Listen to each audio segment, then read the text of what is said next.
Hello YouTube.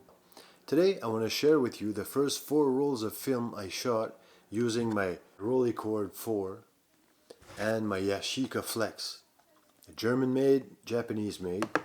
A couple of months ago I was watching YouTube videos about street photography. I like to watch those videos, and I stumbled upon this person from Denmark who was all happy to have received his brand new dream camera, and it was a Rolleiflex.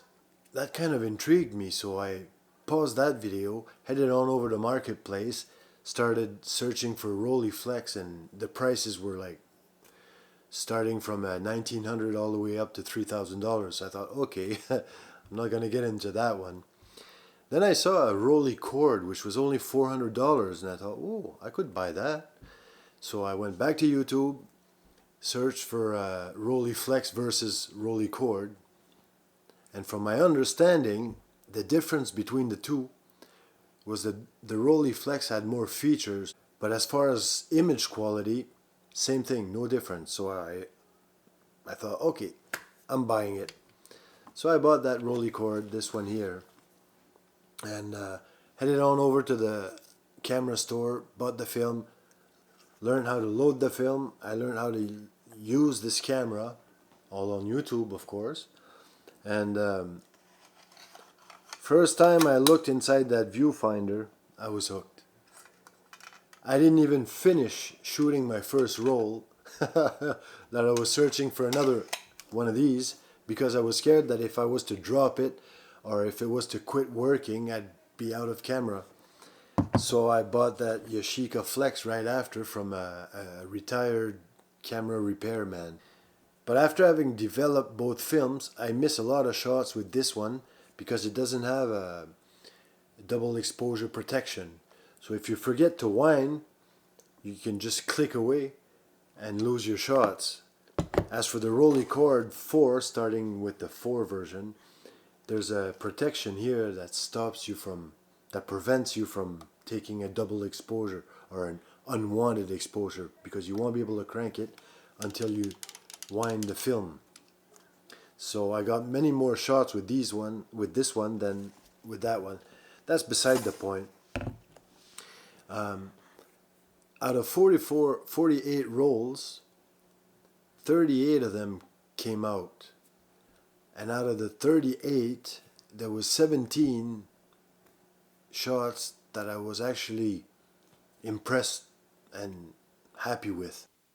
It's time to show you my shots. Hope you enjoy them.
Alright, well, I hope you enjoyed the first 4 rolls of film I shot with my cameras.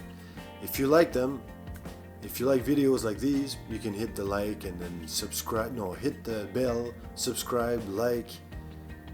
What's the other one? Comment. You know that drill. Probably better than me. But I'm going to be shooting a whole bunch more photos with this camera, with these cameras should I say, because it really slowed my pace down, turned my photography around a whole 362 degrees, because just looking inside the viewfinder is an experience of its own. You only have 12 shots for your 20 bucks, so you don't just shoot happy like with a digital camera and then just sort them out in Lightroom and then crop the heck out of them and then throw a whole bunch of presets onto them. It's not that game at all. Nothing wrong with that game, because I do that too with my Nikons. But with this camera, you're going back in time. You're slowing the pace back down to the 1950s, where you had to really take the time to compose your shot, to meter, to focus. And it's such a wonderful experience, and it's really fun in this day and age where people are so obsessed with the autofocus of cameras now. Oh, and this fight over Canon, Nikon, and Sony, which one has the better autofocus. Who cares? Especially if you have one of these. You're not in that game, you're just doing photography with these. So alright, see you in my next videos.